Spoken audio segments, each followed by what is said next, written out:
Nerds International proudly presents. We want to take you on a quest for knowledge. One that will take us from ancient medieval fantasy across the far reaches of space to the distant future. To many savage worlds.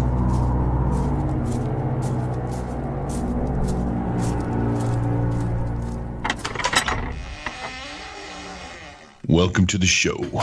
This here's the Wild Guys Podcast, and I'm one of your hosts, Fat Biscuit. Lock up your ladies, your sisters, your mothers, because this fine brother's about to get all wild thighs up in their business. What are we talking about today, Eric? My smooth operator, woman infiltrator, lady dehydrator? Let's do that again. I like that. I thought that was good. Yeah, I like that too, man. Leave that in. Yeah. This is you dropped the ball, Eric. You can't friggin', come on. Gary's up 3:45 in the morning, produces that. Jesus, leave that in. Welcome to the Wild Eye Podcast, episode 58. This is a podcast dedicated to Pinnacle Entertainment's Savage Worlds, aimed at beginners and veterans alike. Harrison, what's happening? You're looking pretty sweet there, buddy. You got that pirate thing going on. You look like you should be aboard a ship. And I even posted on Facebook. You got the name for it too. You could be Captain Hunt. Yeah, thank you very much, man. I'm feeling great today. How are you doing, man? You don't sound like you're ready to kill anybody. No, I'm not. It's because this is the second take of the intro that we've done, and the first one was hilarious, but we couldn't use it, so you caught me off guard. But we got a great show lined up today. What's going on, Eric? Wow. All right. Yeah. We got quite a bit. And because of the topic of the show, starter kit, I figured maybe a bunch of people, new listeners, we're going to have a bunch of them. So might as well. What's going on, Paris?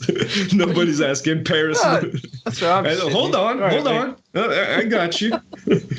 I figured we introduce the cast. We don't really do that much. Usually we just assume that everybody knows us. But these two guys that you just heard were Gary from British Columbia. That's our resident.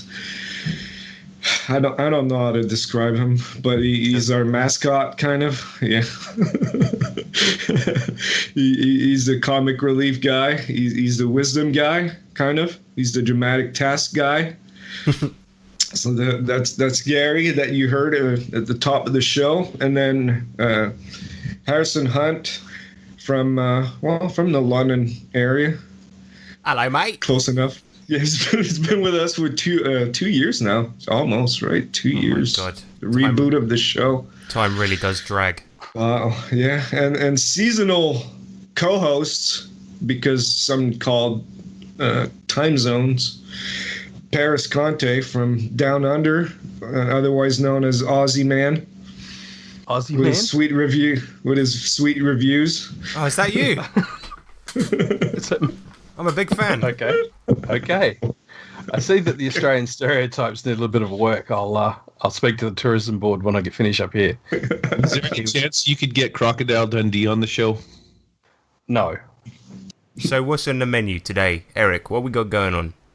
Talk to me. Well, first, a little bit of feedback that we got from previous shows. Let's see. We got one here.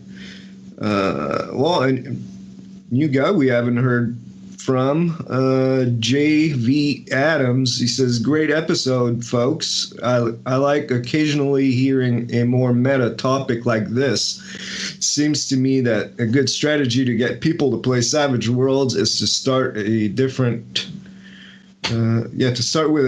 genre than fantasy, something cool that 3 or Pathfinder can't easily do. Yeah, I've heard that advice before. That's probably feedback from our last episode, and make a pitch what to start with. I think the GM podcasts say that a lot, to start with some other than fantasy, and I think that's what Gary did with his Starsky and Hutch. That's how he started. I literally took their advice. Generally, the reason is that if you start with fantasy and you come from fantasy, the systems get compared a lot more than if you started with fantasy and went to, say, like pirates. Mm-hmm. Some different genre. I wonder what the V stands for in J.V. Adams' name. What do you guys think? John Von Adams. Because I know what you're getting at, Gary. But let's move on to the next bit of feedback. The Digital Dungeon Master says, "I would say, shut up." He says, "I would say, look, we're playing Savage Worlds, and if you don't want to play, find another GM." So this is again about make a pitch, how to get people into Savage Worlds episode. Quite harsh there, Digital Dungeon Master. Mm-hmm. Well, I don't think it's harsh enough. It does not end with punches in the face, which I think is where we should be all going at this particular point. And I would like to say that at one point, when I ever meet Dave, it's greased up fat dudes. There'll be a lot of butter at that meeting, just saying. Good. Rob Tao comes in. He says, "Another great show. For myself, I find the pitch that works best is saying, hey guys, I have an idea. I want to run Savage Rifts or whatever game I want. If they say, oh, we want to play D&D, then I wish them luck finding a GM because it will not be me. And then I spit in their face and kick them in a ditch." Some of that may have been added on at the end.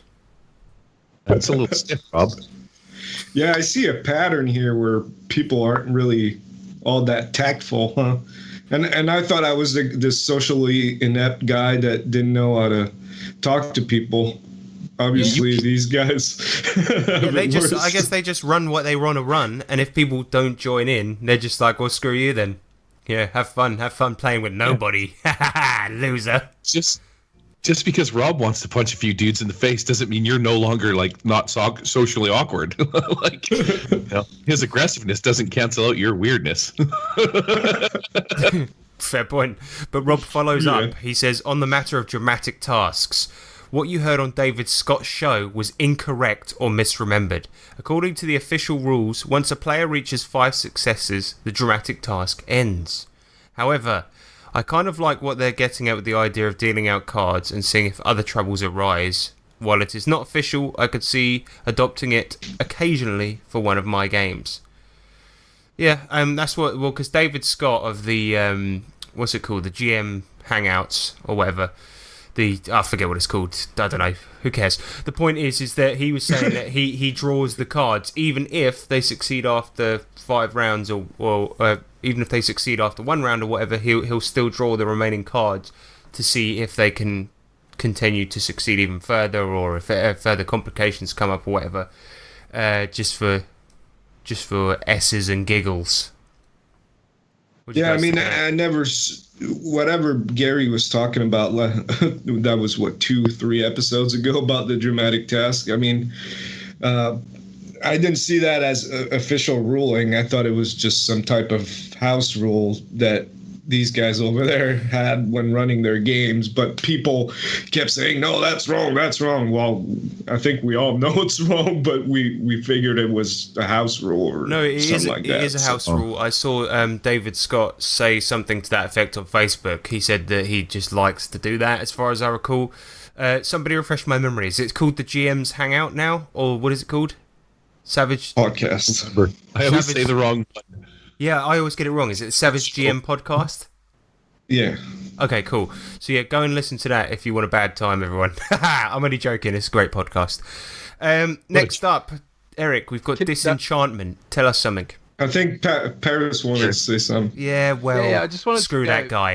Screw that. I just want to go back to the thing where, guys, seriously, going back to last episode and what the feedback is coming from. What do you think people are looking for in D&D that they don't think they're going to get in Savage Worlds? The reason I ask is that it all seems to come down to, no, I want to play D&D, or come and play Savage Worlds instead of D&D. And then there's this hesitation of, what does Savage Worlds not have that D&D apparently provides? It's not the system that Critical Role play. Yeah. I don't think people know Savage Worlds and decide to make a decision based on that. It's just that D&D is what they know.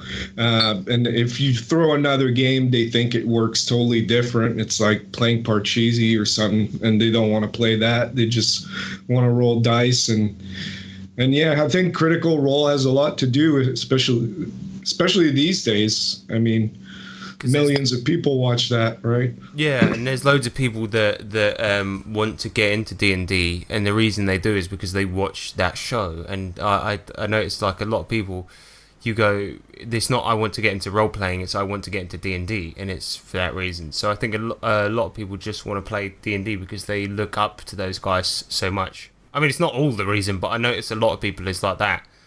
And if you ever suggest, I mean, when you see.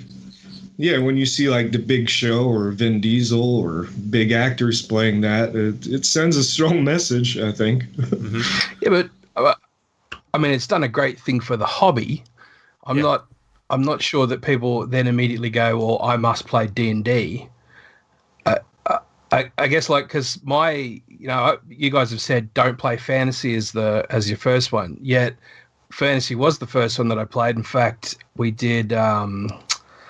It doesn't matter. It was one of the Pathfinder adventure paths, and at the end of that, all the players that I had in there who were D&D players, like, I'm not going back. Savage Worlds is the thing. That's the thing I want to play. So I guess maybe I'm in the minority, but no, I've never presented a game by the rules. It's always been let's play a story of adventure. Let's play space. Let's play swords. Let's whatever it might be. So I'm just like do we lead with, hey, let's play Savage Worlds, or hey, do you want to play a game? Is I guess what I'm trying to say. I would usually, when it comes to getting people into a game, I would usually try to tell them about the system to an extent, because I think it's important, and I would say this is what makes the system cool. Unless it's a one-shot or a short campaign, I would just be like, look, we're playing this. I'm barely going to tell you anything about it. We'll get into it when we get into the game. If I was doing a long campaign in something, then I would pitch it and be like, hey, we're playing Savage Worlds, and these are the reasons we're playing it over D&D or Pathfinder or whatever you like. It streamlines this, it does this, this, and this. And the reason I would tell them about the system is because I'm going to tell them why and how it aids storytelling. Do you know what I mean? Mm. That's why, I guess. I mean, the thing is, to answer your question as to what people are looking for in Savage Worlds that they can't get in D&D, is really quite difficult, I guess, because I think, for me, Savage Worlds succeeds a lot in terms of what it does for DMs a lot of the time. But, for the players, it's kind of difficult. But it's a lot of times it's the one that people know, isn't it? That's the thing, yeah. Everybody knows D&D. You know, if you ever wanted to get into a role-playing game, and, you know, the RPG market is literally like 90% D&D, that's really, whether you're trying to find it or not, D&D is going to slap you in the face. You know, I want to play a role-playing game. Poof, there's D&D. You know, Savage Worlds, like, niche. I would explain to them how cool the narrative dice system is in Savage Worlds, and maybe that would charm them into playing. Just don't call it that. Definitely don't call it that. But also, in addition to that, one of the things that I think Savage Worlds does a lot better over in D&D is the freedom of building characters and advancing characters and doing it realistically in any way that you want.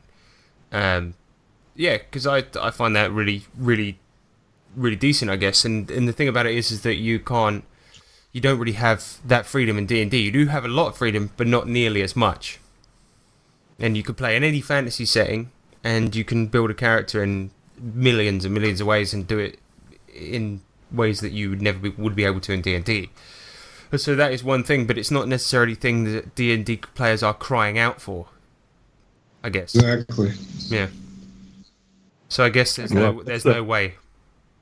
That's the one thing that has over top of Savage Worlds is a lot of people coming into the hobby and stuff like that are looking for structure.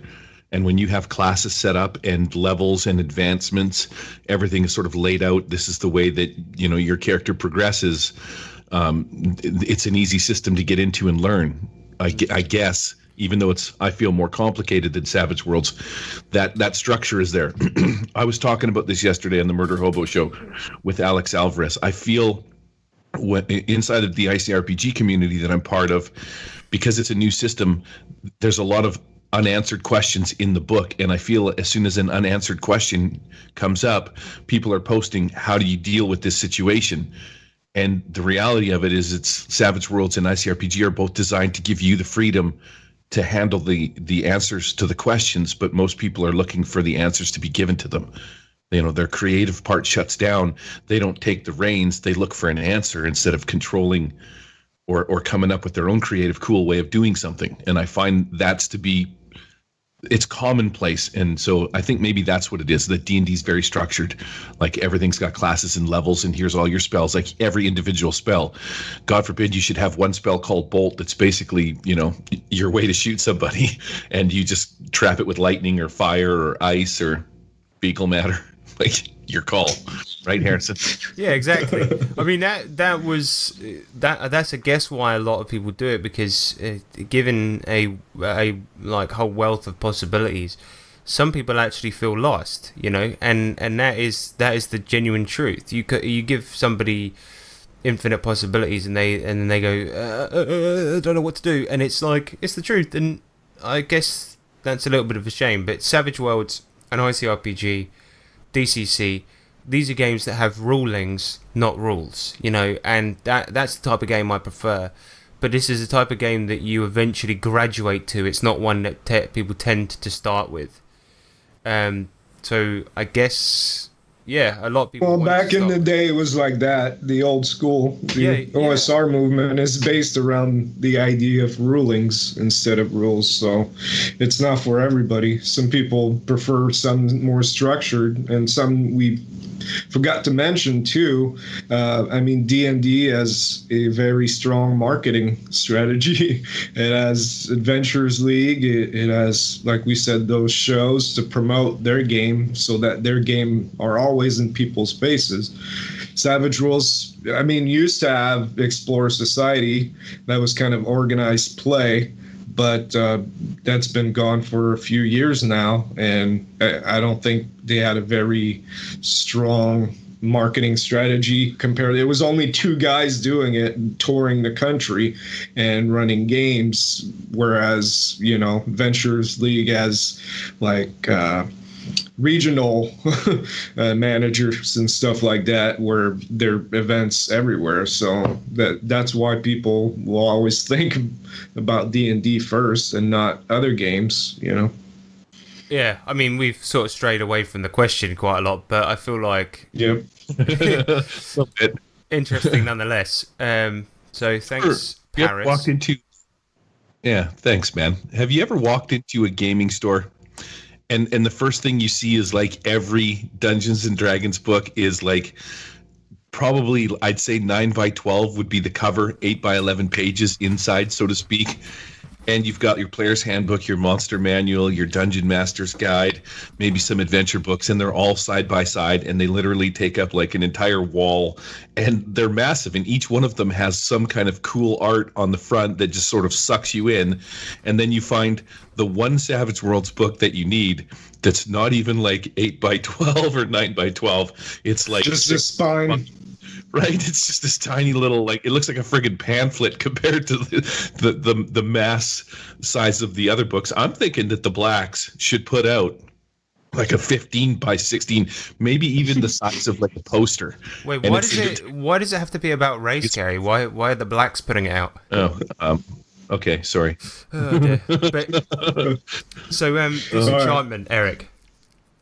Yeah, started watching that show, the new cartoon on Netflix. Kind of, well, I think Harrison described it best. It's like Futurama, but in medieval fantasy times, basically. So if you like that type of humor, watch that show. And I know Gary and Harrison started watching it. And Paris gonna catch up, maybe. Yep, no, it's on my watch list. That's a very funny show. It's Matt Groening's new cartoon. and it is it's a fantasy show. Has awesome music, great animation, very funny. Yeah, it's good. It's good. Finally found a program on TV I can watch that isn't trashy reality TV, so that's good. Yeah, and the reason I'm bringing this up is I'd like to play a little game with the listeners. Because I was watching that show and I'm like, oh, that character has to have the X hindrance because of that. And that one's got that edge and that type of thing. So how about you send us an email, thewildeye@gmail.com, and let us know what you think these characters' edges and hindrances are, like Princess Bean, Elfo, and Lucy. I quite like Elfo right now. I don't know about you guys. I think Elfo's my favorite. He is. I like it when he gets springboarded into the air and accidentally stabs the ogre in the eye. Yeah. I think that would be a good trapping for his fighting. Like, he could have a decent fighting ability, but he only ever hits people by accident. That'd be awesome. But anyway, yeah, so listeners, send in your stats for the main 3 characters on Disenchantment. And the winner gets... What do they get, Eric? No, it's not a contest, but... not a contest. I'm thinking of making it like a small new segment called Stat Them Up or something like that. But since you're leaving on vacation, we're not going to have music for a new jingle for a new segment. So let's save it for the next episode instead. So Good send idea. us that. And finally, yeah, the Wild Willies or Wild Dice is out. For Patreon people, so if you'd like to have one, become a patron. At a certain level, I'll ship straight from my house. I'll write the little envelope myself. You'll see my handwriting, maybe my scent, and I'll put a little bit of my cologne on there and mail it to you. Kiss it as well. Put a bit of lippy on. Kiss the envelope. Yeah. It's a good thing they're not being mailed out of my house. You should have seen the state of that Rifts box set that Gary sent out. Sticky. Sticky. Beautiful. Lovely. So yeah, for this show, we're gonna start with the Plog, because a couple episodes back, I think it was the last episode where Gary was saying he was starting his 50 Fathoms campaign that very same day. So we're gonna find out how it went. I think he's 2 games in right now, about to play the 3rd session, or maybe not because he's going on vacation. So We're doing it. I'm still doing it, huh? Cool. And Harrison too. I mean, he's been out for 2 episodes, so a lot of things happen. He's been playing Savage Fallout, and also he got a early birthday present, a nice box set, and he wants to talk about that. And after that, we'll take it to the edge with the discussion on starter kit. If you're listening to this show, you've never played Savage Worlds, but you want to get into it, but you don't really know how, or maybe you just discovered it right now, and your introduction to Savage Worlds. Well, first, we're not really representative of what Savage Worlds is. If you're looking for that experience, we're not quite it, but regardless, we still want to let you know what we think is the best introduction to Savage Worlds, what you need, what you should start with, and all that kind of stuff. So stick around for that. All right, guys, ready for the Plog? No.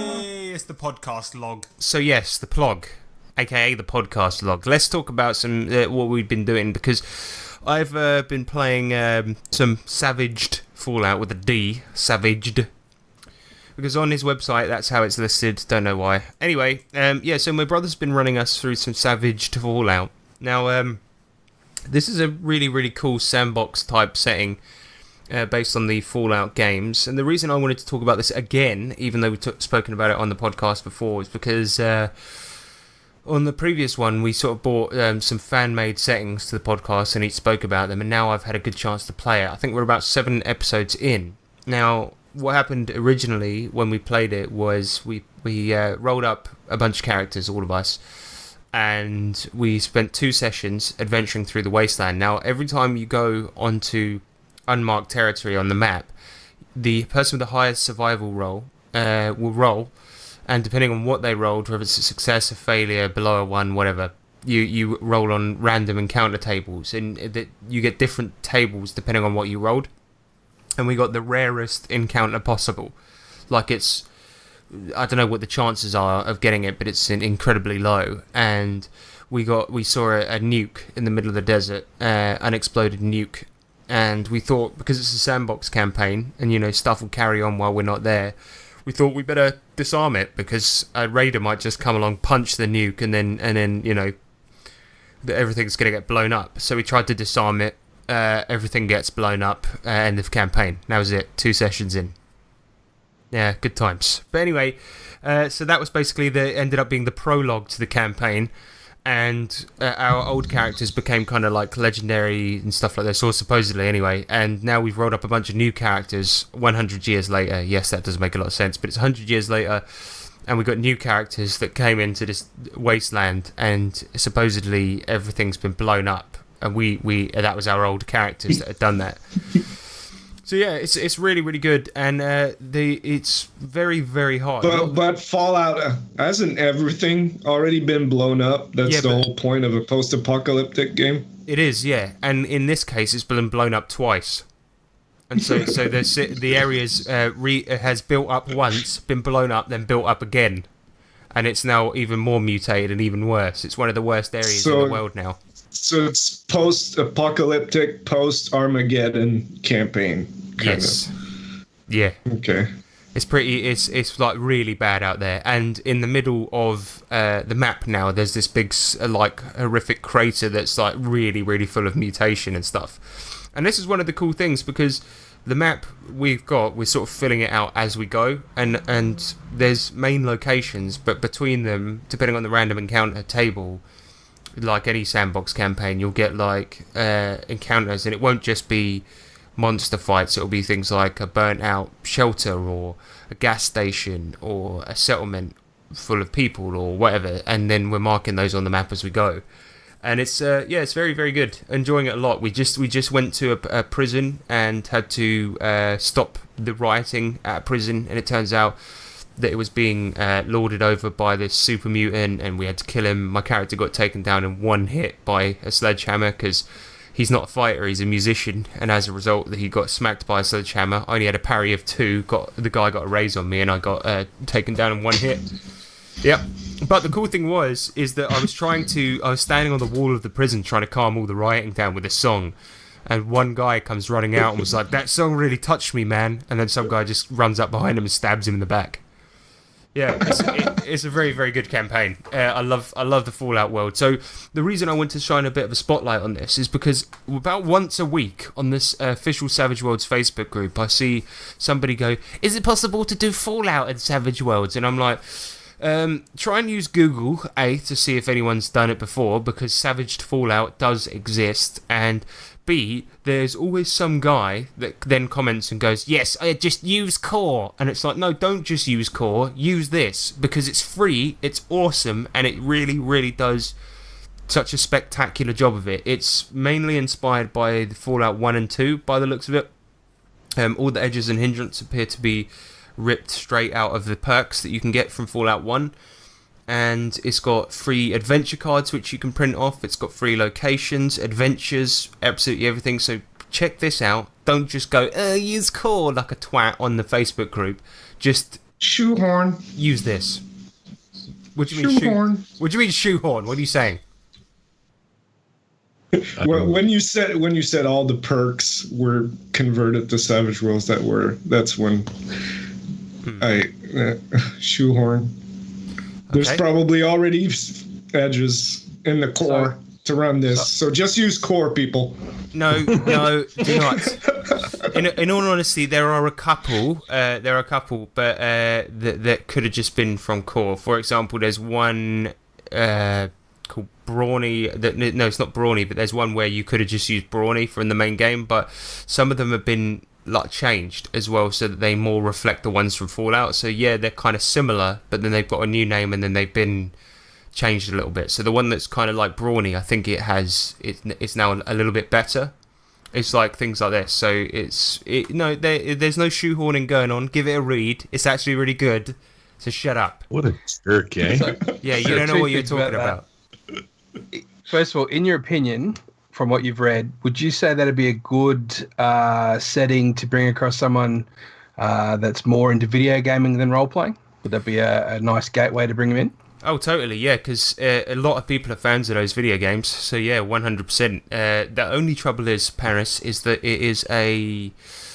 it's very hard. It's very, very hard, because it's balanced in the same way that the video games are, and as I was saying to Eric, in the video games, a lot of people save and load all the time, and in this, you've only got bennies. You can't just go, oh, I'll save, reload 2 hours earlier when things were a lot better than they were. So you've got to play very, very carefully, but you could just make it easier on your players, but I wouldn't recommend that. But yeah, it's a very, very difficult game, but it is spectacular. I would definitely say that you could bring video gamers over with us. Yeah, cool.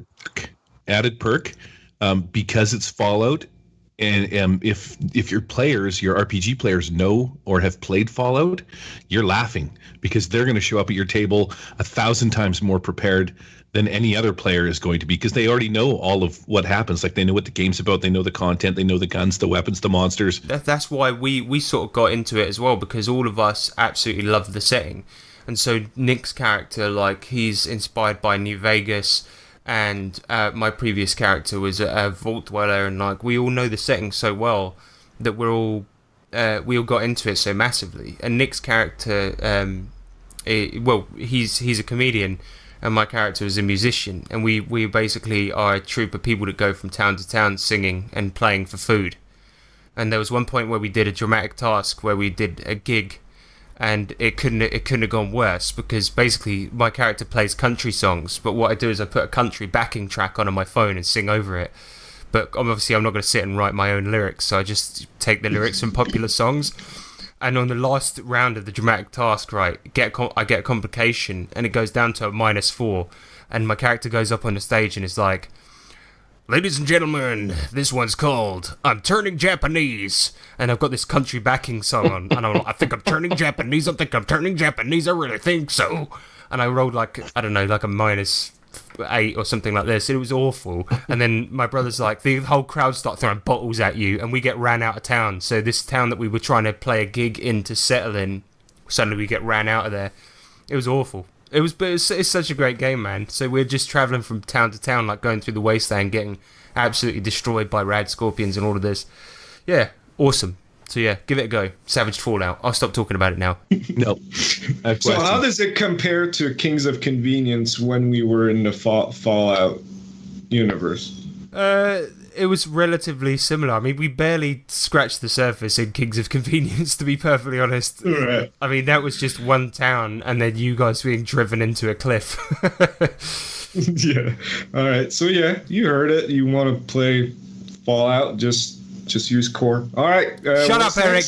No, this really does it justice, and it's got all the weapons pre-made in there. You don't use core, because this has all the weapons, all the monsters. If you're just using core, you're an idiot, and don't listen to all those people that say it on Facebook. They're wrong. I don't think we should debate it here because it'll take too long, but maybe in a future episode. But something I've noticed with Savage Worlds is the minute someone goes, hey, let's put more skills in, or let's put a bit more crunch in a game that's supposed to be completely adaptable to anything you want, that person gets pounced on. What's wrong with making Savage Worlds crunchier? What's wrong with putting more skills into Savage Worlds? So I'm going to leave that there, and we can debate that another time. Okay, nice. But this isn't more crunchy. This is basically core. It's just adding a few more things in. There we go. This is crunch, not added on crunch. It's the same crunch. It's just to the side. Well, yeah, it's just like a side dish. It's like a side dish with a crunch. Yeah. It's like adding a bit of. To me, it's like putting chicken in a vegetarian dish. Well, at the moment, I'm writing you're making a it delicious, setting, right? And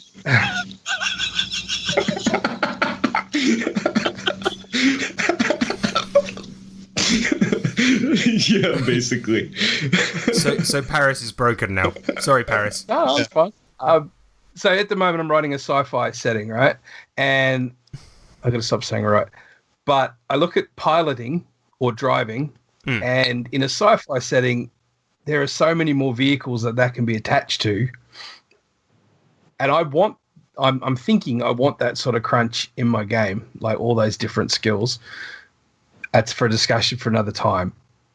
Well, there's skill specialization. Didn't like that one because it gave you a -2 if you just had a normal skill?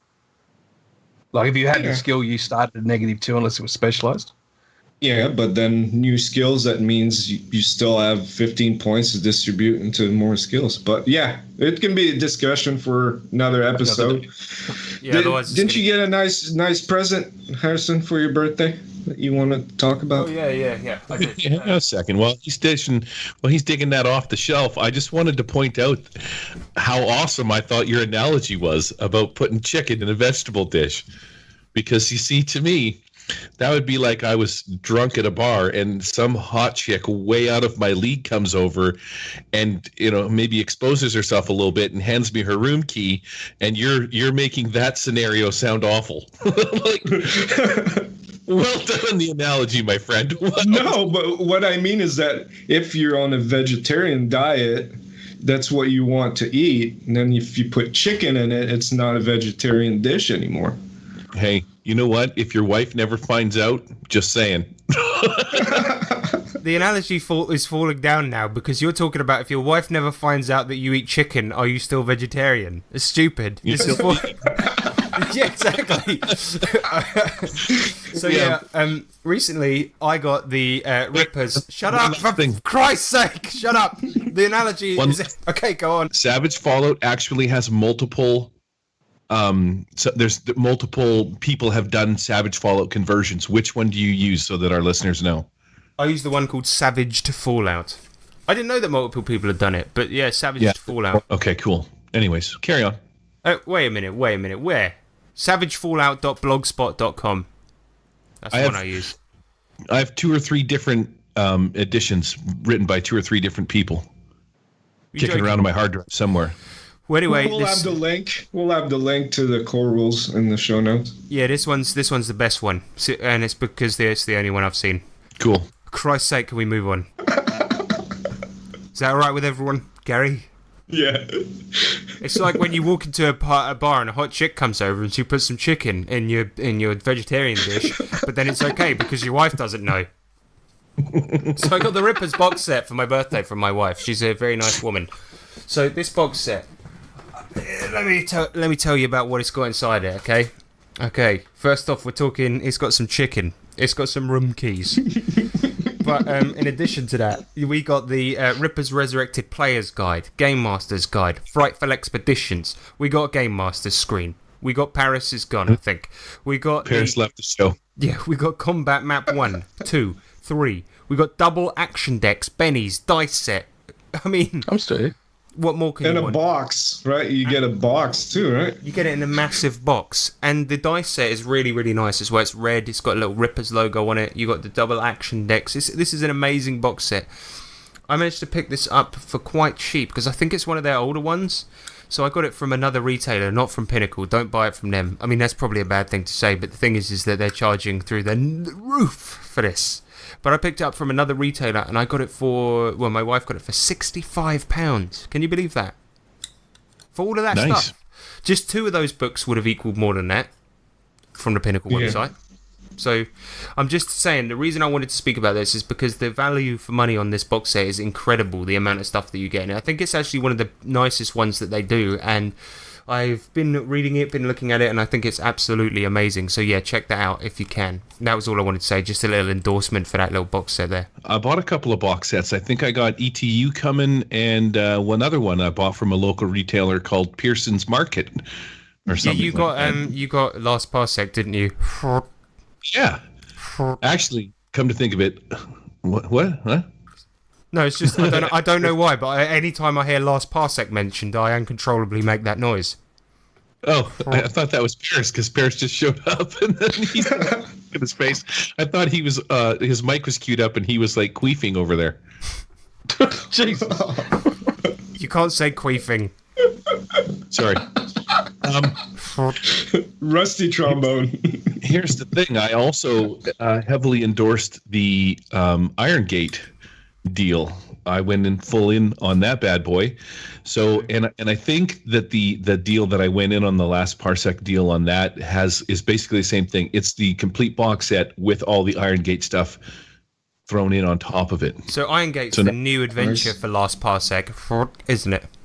Mm-hmm. Yes, it is. Plot point campaign. Yeah. Well, 50 Fathoms, Gary. How'd that work out? So first game, you didn't know what to expect. How many people showed up? What did you guys do?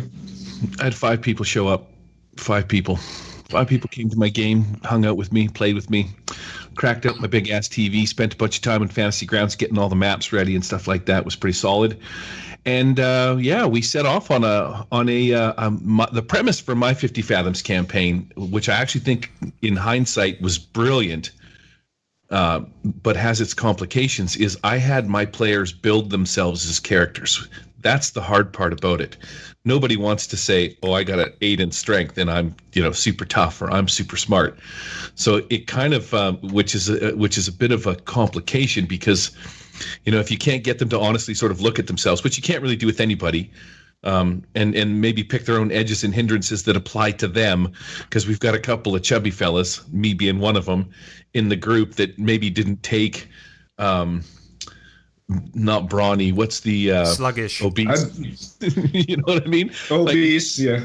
I bet nobody put D4 in smarts, right?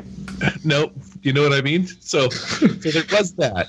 But here's my premise, is that I had them all pretend, or not pretend, but the story begins with they have signed up for a singles pirate cruise on a real ship called El Galleon. It's an actual pirate ship that's been restored, and they're going to this ship to hop on this cruise. And the ship takes them out to this island. They do a little dinner and dancing and stuff like that. And then they get back on the boat. And as they're making their way through the bay back to shore, this storm picks up and they wake up basically on the beach. The last thing they hear is this girl singing as they all fade to black. And then they come to on a beach, careened on a beach with a giant hole in the side of the boat. Now here's where the genius part of it all comes in. I don't have to explain to them any of the setting, because literally they think that they're on Earth. And it's not until they start doing a little bit of investigating that they realize that the jungle looks different. Like there's palm trees and coconuts, and they all left Florida or something like that, where you wouldn't find a coconut tree. So they're looking, things are a little weird. There's no cell phone reception. It's also 2018, present day.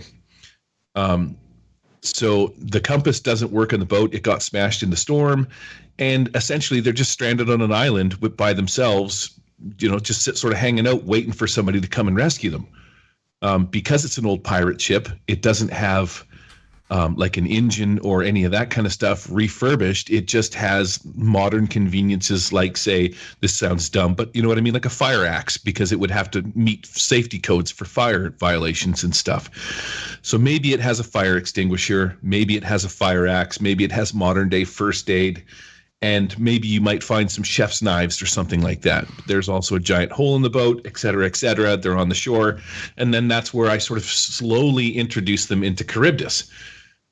So once the guy realizes, the captain of the boat, Jonathan Smith, realizes that there's no cell phones.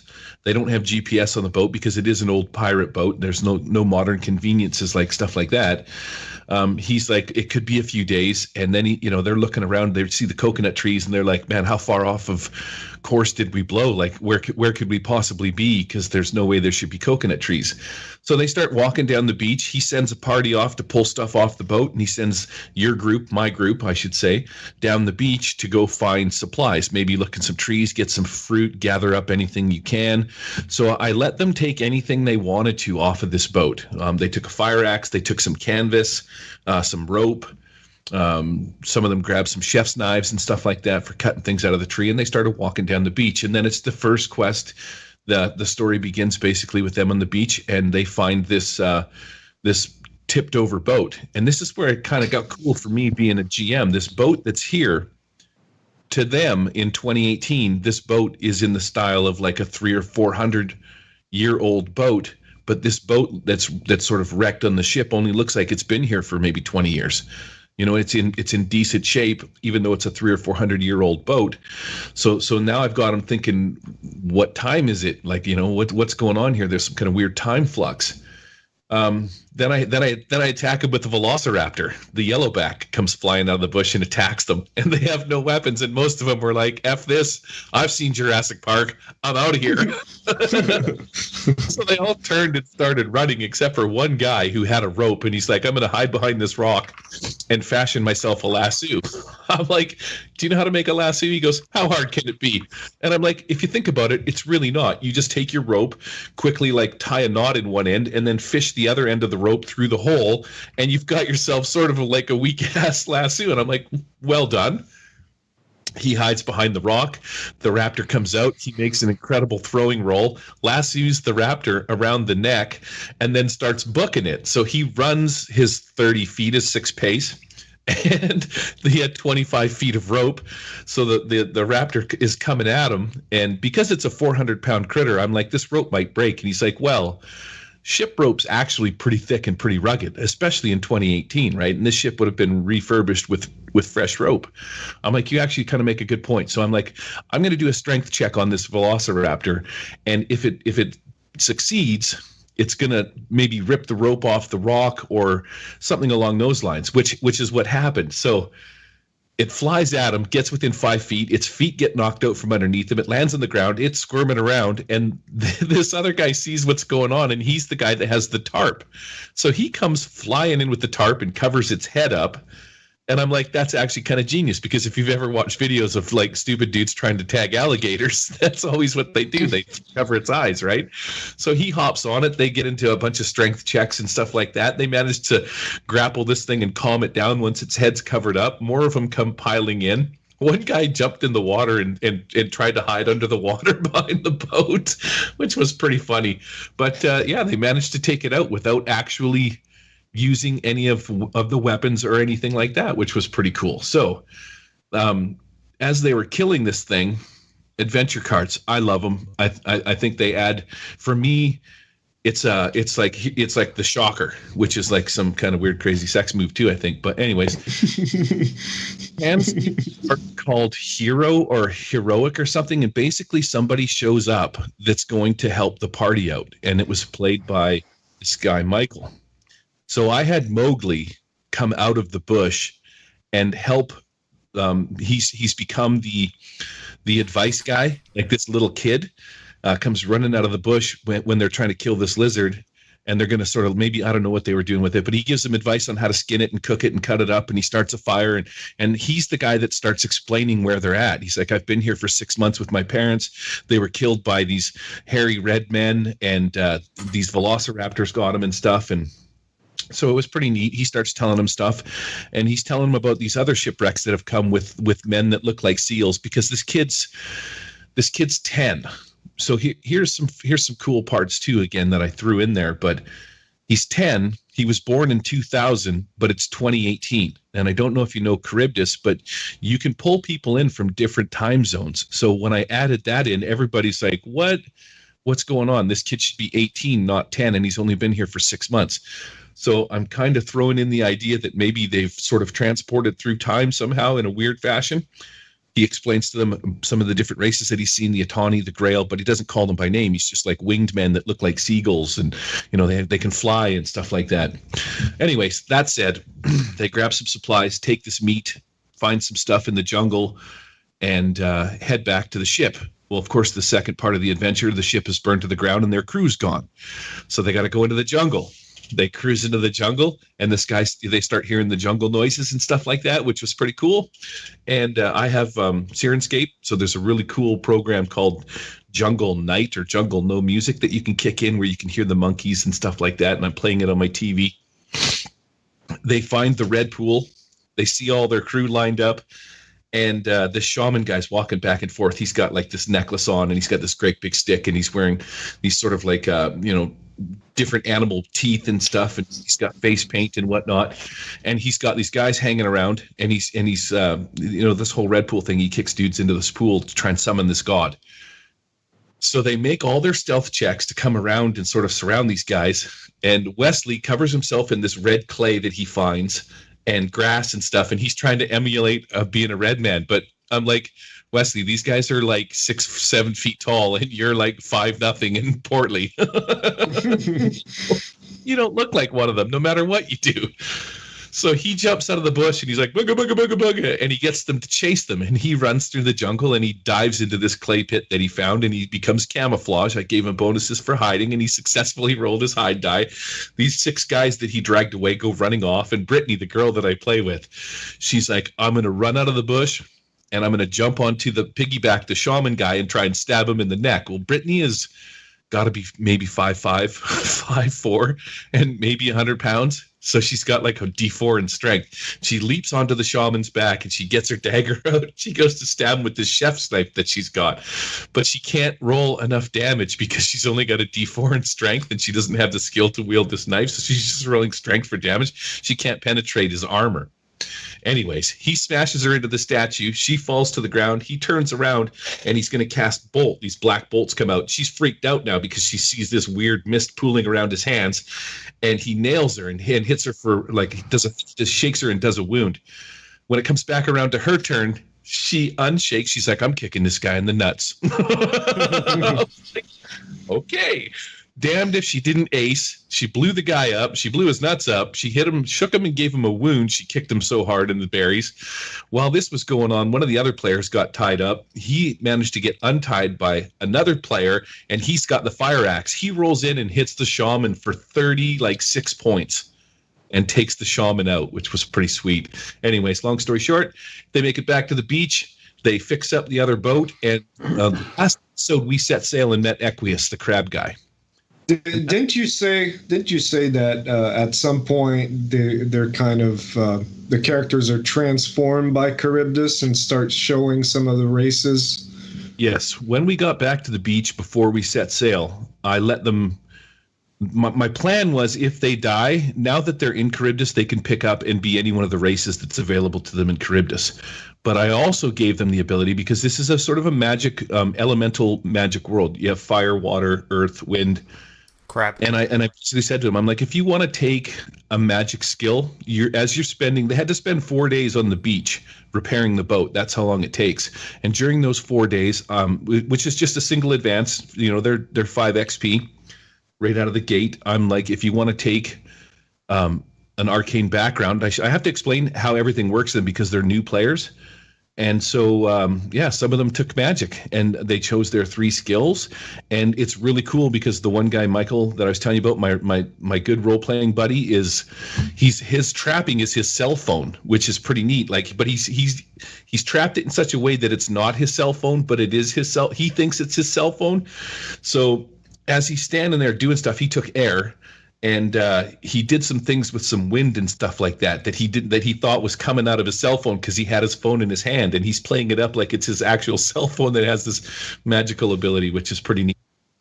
That's cool. He's got the passing wind power. Yeah, he's taking a passing wind power. Yeah, he's got the fart ability. That's what they call it. He shoots bolts out of his butt. That's where the fecal matter thing came in. Can what I an ask ass. a question? Yes. So you wanted to start them off in the real world and then send them over to Charybdis, right? Very good idea. Makes a lot of sense. Means you don't have to explain the setting. You're playing with children, right? You said one of them was 10. Nope. He was the kid that came out of the bush. His name is Stan.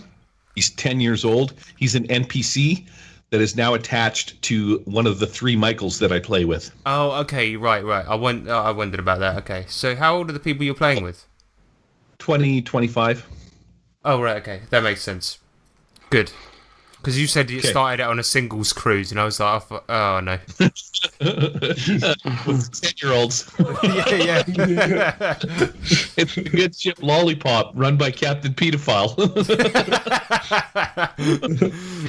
Did the players know that there was this twist coming? Some of them are familiar with the system because I have ran this campaign at the store, not with any of these players, but they knew that we were showing up. I do this thing that's kind of like a jerk move where every time I walk past the D&D table, I'm like, D&D sucks, and I just keep walking straight by and don't say nothing. Oh, you're such a bellend. I can't believe you. I bet you like spit on them and like swipe all the miniatures off the table. No, I don't do anything like that. Those guys that I do that to are now my players in my Savage Worlds game.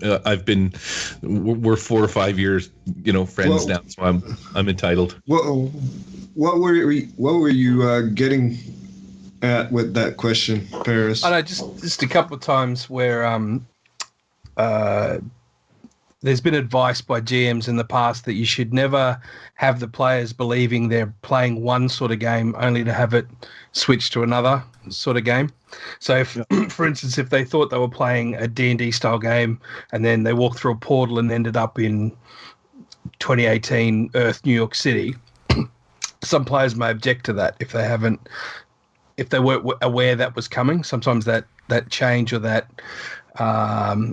left turn at Albuquerque can be too much. So I'm just wondering how much with this game, how much prep did they get for that?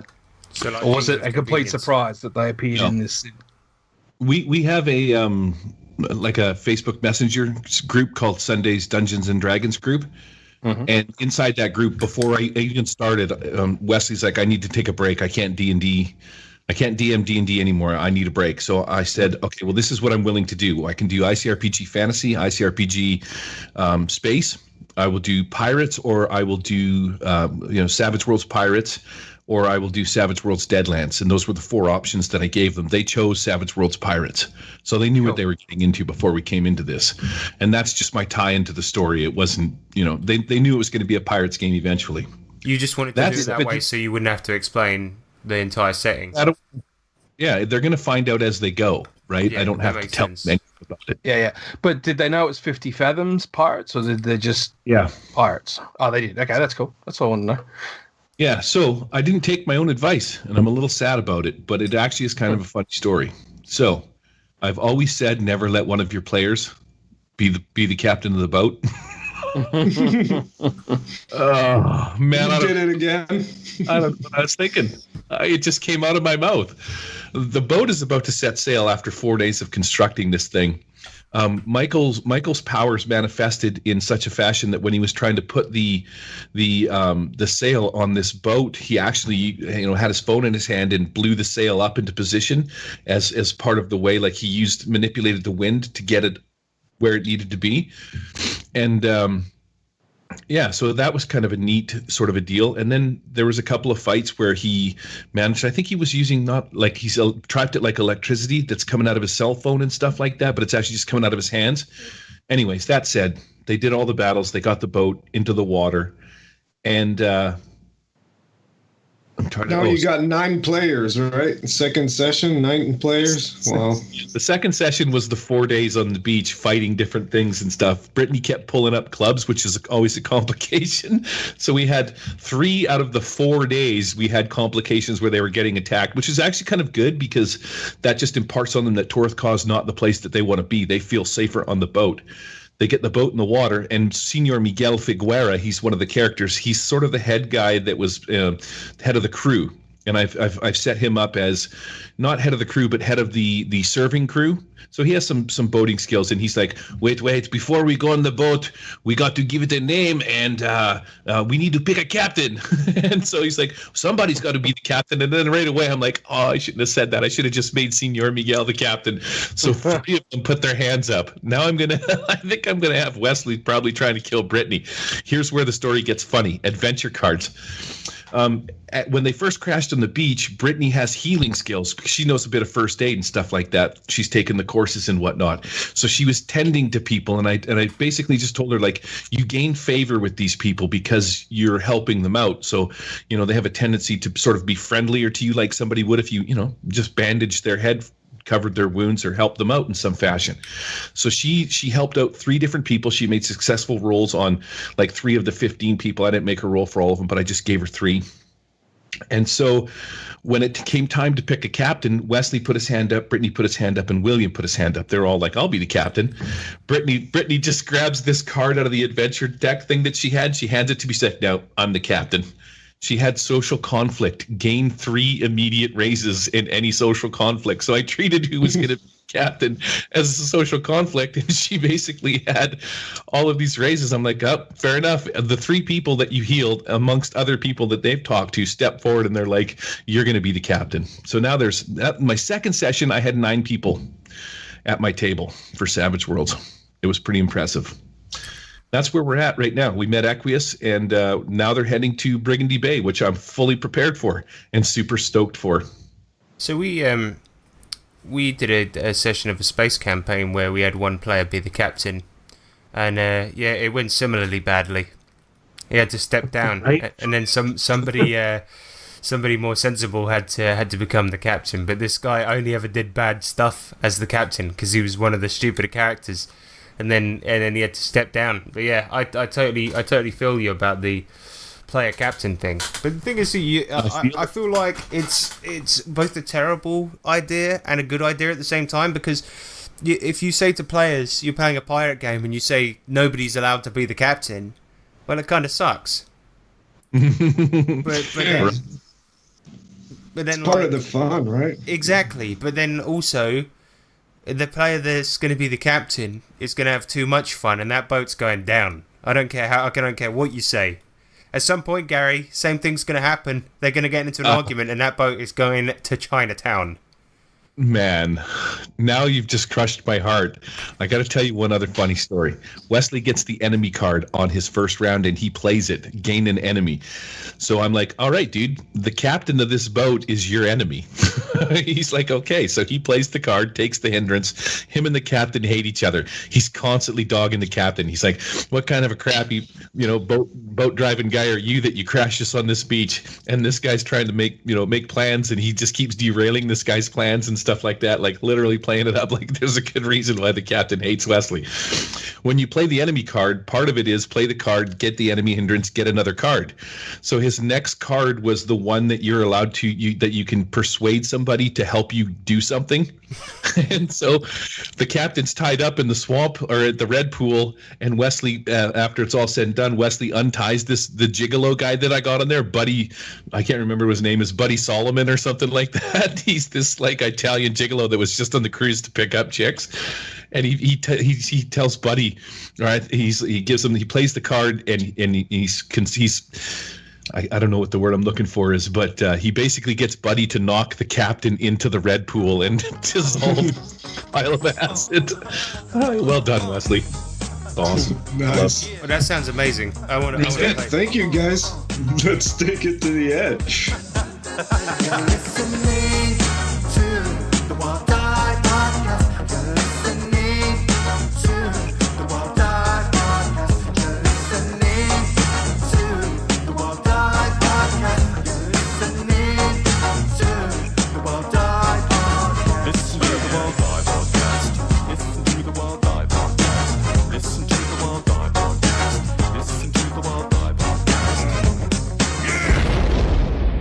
All right, so starter kit, Paris. So if someone was to ask you, I want to try Savage Worlds, what should I start with? So what kind of advice would you give that person? Actually, it leads into what we were talking about a bit earlier when we were just asking why people like Dungeons and Dragons, and Gary mentioned the need for structure, the need for set classes and roles, I guess is the best term. So for me, when I advise someone if they're getting into Savage Worlds, is it's not so much the allure of the core rulebook, which is only $10, which is fantastic, or $10 in America, which is about, I don't know, $703 here. I actually recommend that they look at a setting book first, and it can be a free one. It doesn't have to be a published one, but find something that appeals to you, which could be, and I've got a list of them for the various genres, and use that as your building tool for Savage Worlds. So the core book and a setting, and start with the setting, because the core book is really geared around making your own thing. Yes, there are a couple of adventures at the back. There's 4 one-shots at the back. Right around that. Yeah. But I don't know, a game introducing Savage Worlds. I don't have any Savage Worlds stuff. So you're telling me I get the core book and then I look at a setting. I pick a setting. I'd look at the settings first and find one that appeals to you. If you find one that appeals to you, then, because those settings will inevitably say refer to the core rule book. Yeah. So find a setting that appeals to you. And I have to admit, when I first looked at the Savage World settings, there weren't a lot that appealed to me of the limited that I saw in the beginning. But there are so many Savage World settings. Just go to Drive Through RPG, click on a Savage Worlds and a genre that you like, and a whole bunch will come up. And then if you find some that you like, maybe even think of, like, if you like Fallout, pick up a Savage Fallout. There's free items within Drive Through, like Savage Space is a top-notch free product in there if anyone's had a look in there. If you're into sci-fi, you can do a lot with that. And while that's free, right? It is free. Yeah, it is free. And while it's not very setting specific, like it doesn't outline a world, it's got a small bit in there about this guy's particular setting. It's very well set out. I quite like that. You could go from there. But it's important with so I sort of equate it back to what I went through. When I first looked at Savage Worlds, I've admitted this, I read it 3 times. I just didn't get it. I didn't have anyone to play it with. And because I'd come from a Dungeons and Dragons background and a Traveller background and a Star Wars D6 background, it just never gelled with me. I couldn't quite wrap it around my head, but I persevered with it. And the setting that originally got me interested was Beasts and Barbarians. Although I've never played it, it was the one that I picked up, and I saw how deep a world could be in terms of the background, and that got me excited, and I persevered and pushed ahead. Was it the Beasts or the Barbarians that turned you on to the system? Definitely the Barbarians. That edge of is it bikini loincloth hero? Yeah. And bikini clad hero, that got me. That was it. I was hooked. Definitely hooked after that. Yeah. Thanks. Yep. Grow up. So when you, I guess I got to qualify the questions, is when, for a starter kit, are you looking just so that I learn the game, or I'm going to present it to a group? Well, like I said, there's a group, a GM, and the GM wants to try Savage Worlds. So what? Because we see that a lot on Twitter, social media, whatever. People saying, "Hey, I've never played Savage Worlds. What should I start with? What do you recommend?" So that's basically what I meant by starter kit. So, not to show it yourself, not to show it yourself to someone else, but another group wants to start playing. Well, then definitely start with the setting. On a scale of 1 to 10, how well versed is the dungeon master in Savage Worlds? Let's start there. 0. Yeah. So the guy's got no idea. He just knows of Savage Worlds. Go. Yep. Well, again, I'd still recommend going for the setting, because you got to get your players on board, and you yourself have to be interested in what you're playing. So you might have a great idea yourself, you want to homebrew, but I still recommend going with a set scenario, set setting first, to give you an idea of how Savage Worlds plays. It took me a long time, at least a good 12 months easily, to wrap my head around how to make Savage Worlds not only playable, but really get the fun out of it. Because I kept comparing it back to stuff that I played, I'm like, 3 wounds, what is this? Shaken, what? Exploding dice, my big bad guy died with 1 hit. And as a GM, I was getting a lot of negative thoughts about the game. So it's very important, I feel, that that you grab hold of a setting and get a feel for that setting and understand context. What you're talking about is needs context. And you've heard me talk about it before. It's the philosophy of the game. A lot of the settings that are written have that Savage Worlds philosophy. I hesitate to use the word pulp action, but that style of cinematic gaming, which isn't apparent in a number of other role-playing games, especially the popular ones.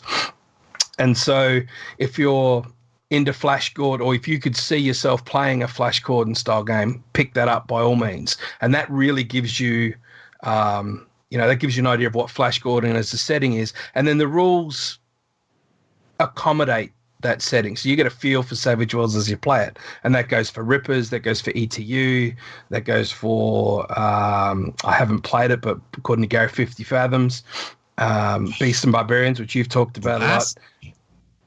I know it's going to be my next fantasy game. I promise you, Gary. That's the one that's going in there next. Material for you, bro.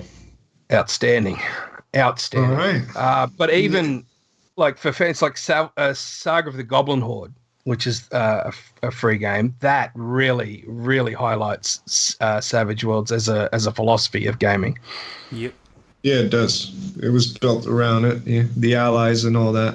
What about you, Harrison? That was going to be my answer, really, because I did actually recently buy a starter kit. I bought one for my brother because he was always, I'm only going to run Call of Cthulhu because, and then so what I did is I bought him a bit of a Savage. Is that what your brother sounds like? He does.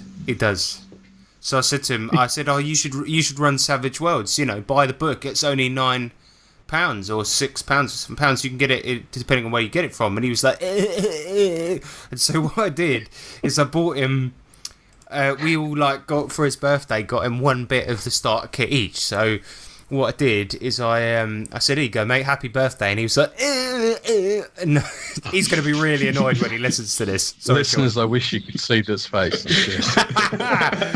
No, I was just kidding. I'm kidding. No, he's awesome. My brother's amazing. And yeah, so we decided to get him one bit of the kit each, right? So here's what we got him. We got him Savage Worlds core rulebook. And then online we found it was like a box with little clips on it that had poker chips and cards and dice, but the dice were irrelevant. He already had dice. But the point is that it had those things in it. So you got bennies of different colours, which you could use for Deadlands, and then you've got 2 packs of cards in there. So and it comes in a handy carry case as well. Then Back. I got what? I said Tupac. A 2-pack. Yep. No, so then in addition to that, I got him a setting. So yeah, it was like each of us got him one of those different things. So I got him Regime Diabolic because I thought it looked cool and I was seeing it going for cheap, and I'd already played one session of it, and I thought my brother would do it justice because he likes horror settings. So I thought that'd be good, and yeah, that was basically it. That's what we got him. But I thought now, looking back on it, I probably would have got him Saga of the Goblin Horde because that's free, and I just print it out on my printer. No, I'm just kidding. Because Richard Woolcock, he has instructions on how to print it yourself using one of like Lulu or one of those publishing sites. Yeah, and you can get it printed and delivered, full hardcover colour copy for like 20 quid or something like this. So that's a really good setting for showing off what Savage can do, as Paris mentioned. So I might have gone that route because it's one of our favourite settings at this moment, and I think in my opinion, I think Pinnacle should pick it up and include it as a free setting in their book. But that's just my opinion, or just include it as part of their website as a free download. But hey, Pinnacle doing something that makes sense. Who am I to, but that's what I included because you need bennies, you need 2 packs of cards, you need the core rulebook, and you need a decent setting. That is my humble opinion. Because yes, as Paris very rightly mentioned, the core rulebook is all you need to play, but you do need a decent setting because although you can, unless you're playing Savage Fallout, then. Right. Eric, I'm going to kick your ass. I'm going to kick your ass, bitch. No. But yeah, I did say there are many 3 settings out there as well. So, for example, Savage Fallout, because obviously you shouldn't play it just using core, because anyone who did that would be an idiot, right? You'd be a real Daniel Ducker if you did that. I'm hurt. That's a really... Yeah, take that. I'm offended. I'm glad, Eric. You're trying to wind me up. Ducker. I've turned it on you. No, but it's good because it's true. Core book, poker chips, deck of card setting. Yeah, that's a good starter kit. What about you, Gary? What do you think? Well, let me say, I would first start by finding people to play the game with. Maybe like hot ladies in bikinis, the Swedish bikini team. If you can pull that off, you're never going to not want to not play Savage Worlds. And then a big screen I dropped TV. a link in the box. I don't know if you've seen these or not. That's right. You need a big TV to play Savage Worlds. You need a 50-inch TV. Why are you interrupting me? I'm going to punch you square in the face, mister. Everybody wants to punch me today except Paris. I think it's just the way you look, Eric. You've just got one of those faces, you know. Punch me in the face. No wonder you never leave your house. You probably go to the grocery store and old ladies just kill you. Just hit you with their bags when you walk by. Anyways, that's it. I dropped a link in the chat for these RPG player kits that showed up on Kickstarter a little while ago. Now, I mean, these are for people that maybe got a couple of bucks. Maybe they're $20-$30. I'm not sure. I don't remember what I paid for mine. But here's what I like about it. Right, I'm looking at this now. It comes with different colored dice. So every one of the dice is a different color, which if you're new to actually even role-playing games is super handy because as a dungeon master, you could say it's the orange one, it's the red one, the yellow one, instead of somebody picking it up, looking at it, trying to figure it out. They did a Savage Worlds deal on this one, which is also super cool. So it actually comes with cards that tell you what you can do, like what actions that you can take, and they're laid out in front of you. So if you don't know how to play the actual game, here's a card that says, okay, these are the moves that you can make during your turn, which is pretty cool.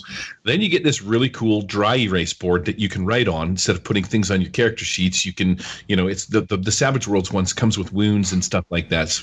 And what else? How much are those? Yeah, I'm not sure. Savage Worlds one. So your starter kit includes something that has kits for D&D 5th edition, Pathfinder. Oh no, it does say Savage Worlds. Sorry, my bad. Stop being why are you such a dickhole? I don't know. It's just the way God made me, Gary. Order now. Let's see what it says. Order now. Yes, it says Savage Worlds. I'm an idiot. All right, I've seen it now. I'm a fool. I can tell you did your research. So the entire Eric. kit bucks.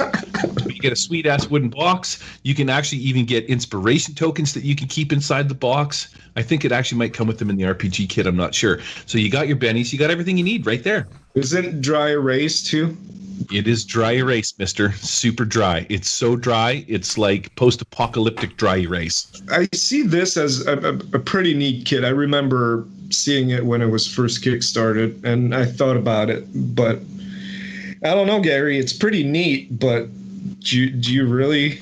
Is it really the first thing someone should get to get into Savage Worlds? It's $50 for Christ's sake. Well, Is it? Yeah. $50. Wow. It's neat. Is a time gift. This is something that you cherish. That when you buy it, when you're 8 years old and you have $50 and buy this, you'll still have it when you're 47 in pristine condition. You've probably opened it a few times, maybe sanded it down and put a fresh coat on it. Maybe it's got some personalized stickers, like my old first edition player's handbook has a little ambulance in it that says my name, says Gary inside the ambulance. This because I wanted to make sure everybody knew that was my player's handbook. Right? No, but I think it's neat. That's something like I would buy someone as a gift. If I wasn't a cheap bastard, then I would buy that someone. I didn't know the premise of starter kits was have nothing more than pocket lint in your pocket. All right, fine. Well, Gary. Well, here's my take on the starter kit. So here's what you do. Well, that's what I did too, so you should do that. If I did that, you should do it. You go on the Pinnacle site, and then you look up Savage Worlds Test Drive. And then you're going to get the rules. You're going to get 4 or 5 pre-gen characters and an adventure. And it's going to cost you $0. And then you can test it with your group to see how you like it. And then if you like it, then get the book. It's $10 right now. And even less. Yeah, and Gary's starter kit for $50. You get that too. And you're probably not going to use it much. But no, granted, look, Savage Worlds uses bennies and cards. Probably everybody has a deck of cards at home. I'm ready to bet that everybody had one even before they played Savage Worlds. And bennies, you can use pennies, you can use your boogers, you can use candy, you can use whatever you want. They're just tokens. You don't need to buy the really nice bennies in ceramic for $15 for $20. They're really nice, but it's built around the idea that you can use props that are around you. So you don't need a $50 freaking starter kit in a nice box. So let's hang tight here for a second, because I'm going to one-up your ass right now. Listen, this is how you go about it without spending any money. I didn't know this was the premise, but this is where we're going here. Pirate Bay. First, in order for you to go to the website, you need to buy a laptop. There's $1,000. Go to the you can use your computer for free. Download the PDF. Then you just pay to print it off. But then don't pay. Just steal it and run out of the library. What's that fat old librarian going to do? Nothing. You just run away. Right? No, but then you need a table to play on, and you need dice. So what you got to do is you just you got to. You need a house, so you need to pay rent. It's gonna cost you like $1,000 or $2,000, right? And how can you even pick numbers, determine numbers randomly? No, you don't have to play in a house. You could play outside in the street on sidewalks. You need dice. You need dice. Listen, we're getting there. If you need some bennies. Everybody's city has some bums, right? When they pass out because they're like high or drunk, you just steal the buttons off their jacket, and now you've got your bennies. Then dice. Now, dice are going to be a tough one, but I've said this before. You hang outside your local gaming store with a black hood on. When that nerd kid blocks out, pow! Steal his dice. I am that nerd kid. Make sure you can run. If not, make sure you can hit hard.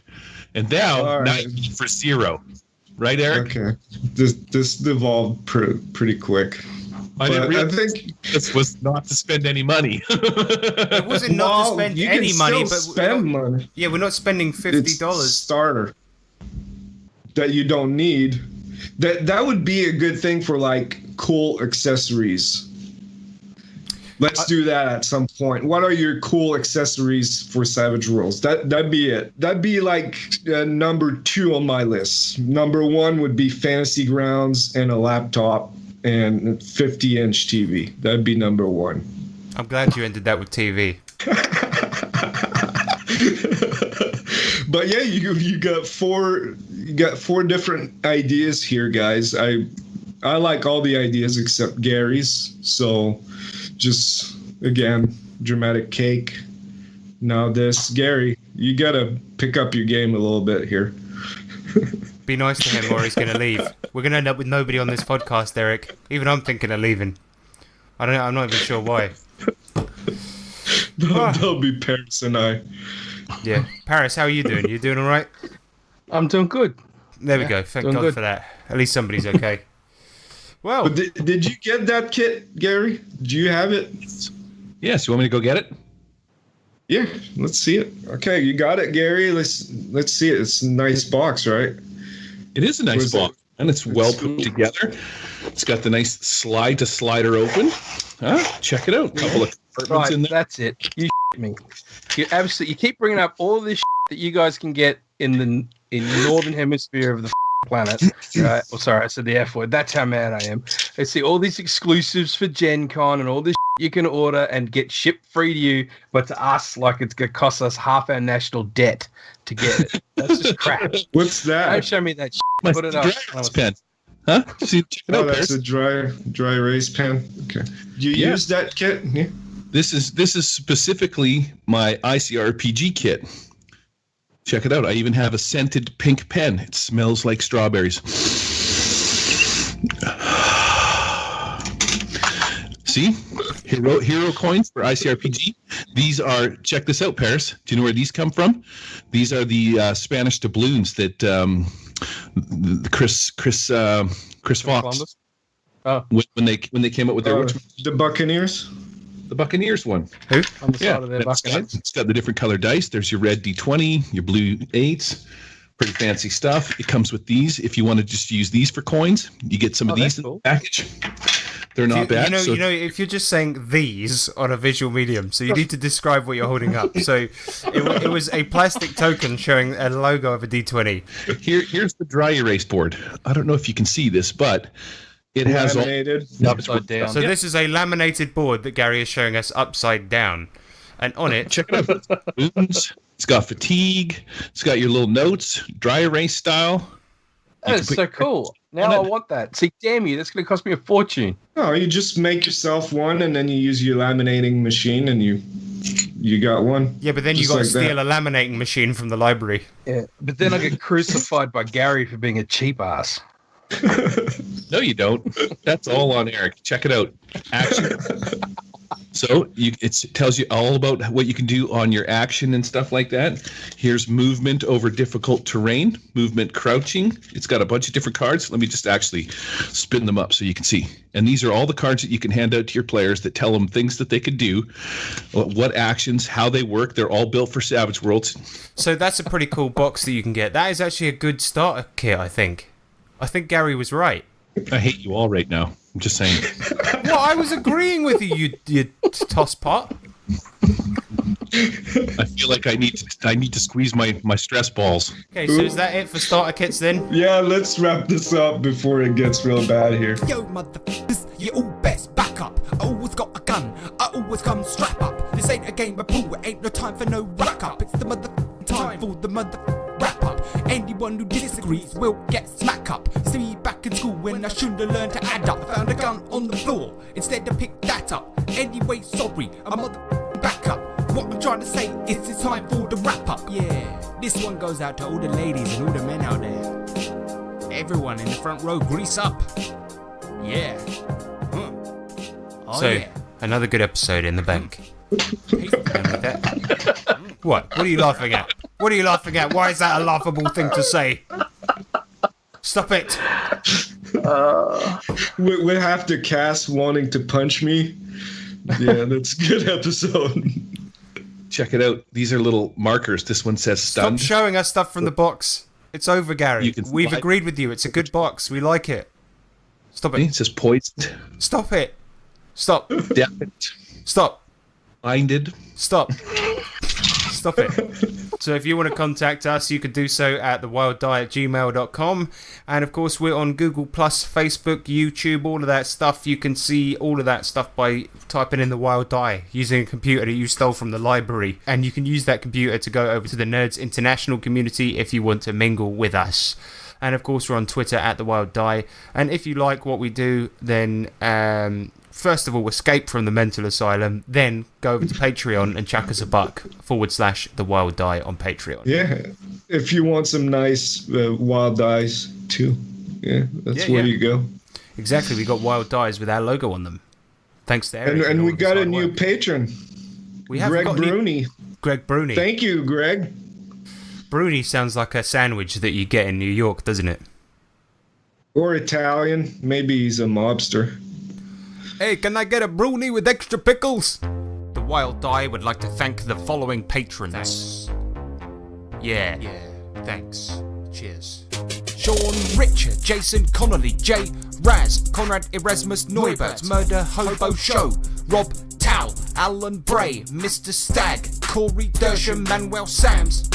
Yeah, Pure Mongrel, Sylvia's Fantasy RPG Maps, CJ Stott, Bubbles, Peter Adams, Digital Dungeon Master, Remy Bilodeau, Gil Dashard, Lewin Strad, John Peterson, Greg Bruni. I'm sure you're not a sandwich, must be. Please don't be a sandwich. He must be a sandwich. Yeah. Last time we did that, that's how we lost the patron. Yeah, he only subscribed for one episode, didn't he? Sorry, then Greg. Then he made fun of his name and then he left. Oh, come on, grow up, guys. I've got my name's Harrison Hunt. You know, think about it. All right. Anyway, so this is Harrison saying, "Grapple the skies." And this is Eric saying, don't buy a freaking $50 starter kit for Savage Worlds. That doesn't even come with the book. Yeah. I hate you. Back me up, Paris. Come on, brother. Actually, I really want that kit, and it's going to cost me the earth living down here. Thanks. This is Paris saying, Harrison, you suck. You were supposed to come back and help bring order to this. What? When have I ever done that? All right, goodbye, everyone.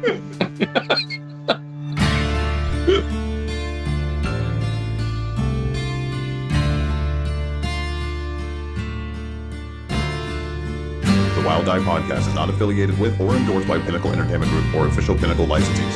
Any of the products mentioned on our show or appear on our website are the property and copyright of the respected owners. All music and artwork is used with permission of Pinnacle Entertainment Group. All items are used under fair use and educational and review purposes. All other items are the intellectual property of the Wild Die Podcast.